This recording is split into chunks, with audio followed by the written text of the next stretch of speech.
elle-même devant eux. Et il sortit et s'avancèrent dans une rue. Aussitôt, l'ange quitta Pierre.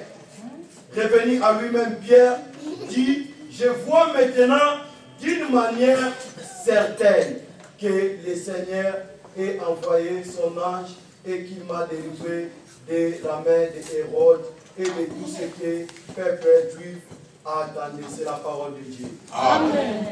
Amen. Amen. On est arrêté jusqu'à 11. Vous savez, bien aimé, dans tout ce que nous pouvons faire, nous devons avoir le même esprit. Nous devons avoir l'esprit de Dieu dans nous. Nous devons être conduits par l'esprit de Dieu. Sans l'esprit de Dieu, nous ne pouvons rien faire. Et sans l'esprit de Dieu, la Bible dit, celui qui n'a pas l'esprit de Dieu ne lui appartient pas. Il est écrit, ne vous enivrez pas de vin, c'est de la débauche. Mais au contraire, soyez remplis du Saint-Esprit. Et quand vous êtes remplis du Saint-Esprit, vous verrez ce que les yeux ne peuvent pas voir.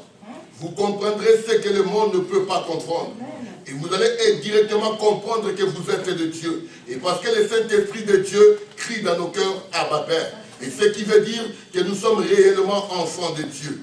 Un enfant de Dieu qui n'est pas conduit sous l'Esprit de Dieu n'est pas un enfant de Dieu. L'Esprit de Dieu intercédera à nous par des soupirs inexprimables.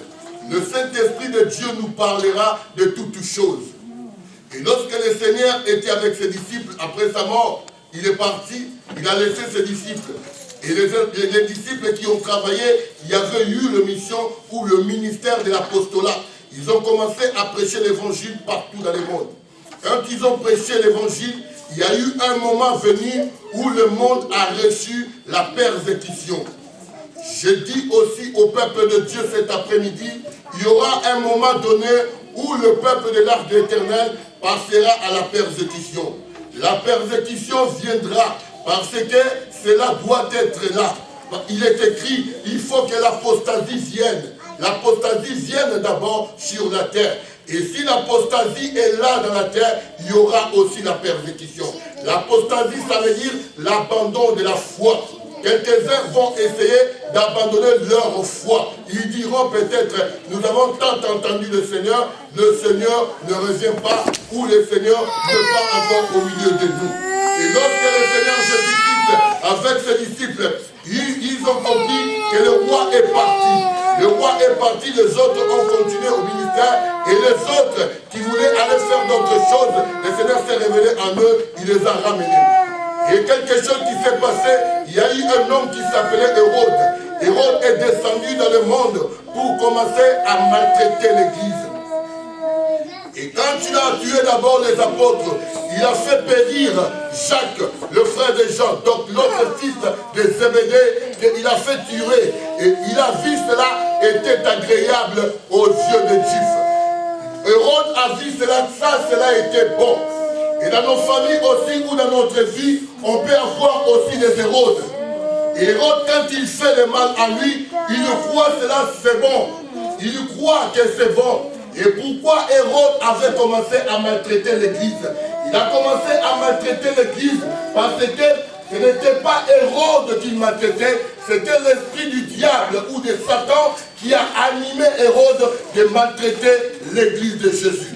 Et toi aussi, frère, qui appartient à l'Église de Jésus, je te le dis cet après-midi, sache que le diable peut mettre quelqu'un qui est à côté de toi, ou ta femme, ou ton mari, ou tes enfants, quelqu'un qui peut commencer à te maltraiter. Et quand il est en train de maltraiter, tu n'iras pas à l'église, tu n'iras pas prier, tu ne peux pas même prier à la maison. Qu'est-ce que tu pries? Celui que tu pries là, c'est un Dieu de fétiche ou Dieu de la sorcellerie. Il peut te dire cela. Et quand tu vois cela, quand tu fais cela, il trouvera ça c'est bon, agréable aux yeux de lui. Et quand le diable fait le mal aux enfants de Dieu, il voit ça c'est bon. Quand Satan est en train de persécuter l'église, il voit que ça c'est bon.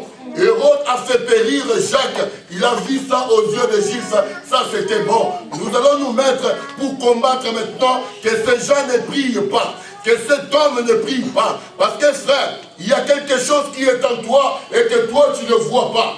Quelque chose que Dieu a mis dans ta vie, tu ne le vois pas à tes yeux. Au moment où tu rentres à la présence de Dieu, la Bible dit, il a marqué dans nos fronts quelque chose. Tu as le feu qui s'allume dans ton front. La Bible dit, nous sommes des lettres de Christ, non pas écrites avec l'encre, mais avec le sang de l'agneau. Et que les lettres de Christ que nous sommes, et ce n'est pas toi qui peux le voir. Moi aussi, je ne peux pas le voir, parce que nous appartenons au même camp. Mais celui qui est dans l'autre camp, il verra ce feu-là ou cette marque-là. Et pour commencer à t'attaquer ou à t'attaquer, il commencera d'abord par te dire, abandonne ta Bible. Vous vous rappelez l'histoire de Job? Lorsque Job, le Seigneur a été béni, il a dit qu'il était béni. Et le diable est venu tenter Job. Il a pris tout ce que le Job avait, les biens, ses enfants. Et celui qui était à côté de lui, c'était sa femme. Sa femme écoutait ce que la femme de Job disait à Job. Insulte l'Éternel et tu te reposeras en paix.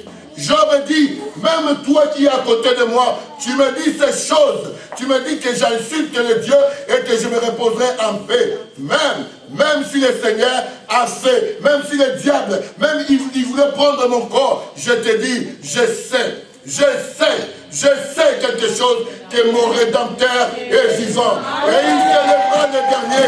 Voilà frère, la parole que Job avait dit à sa femme et à ses amis qui étaient tout autour de lui, qui sont venus auprès de lui pour lui dire, Job, insulte seulement ce Dieu-là. Mais Job dans son cœur, il connaissait quelque chose.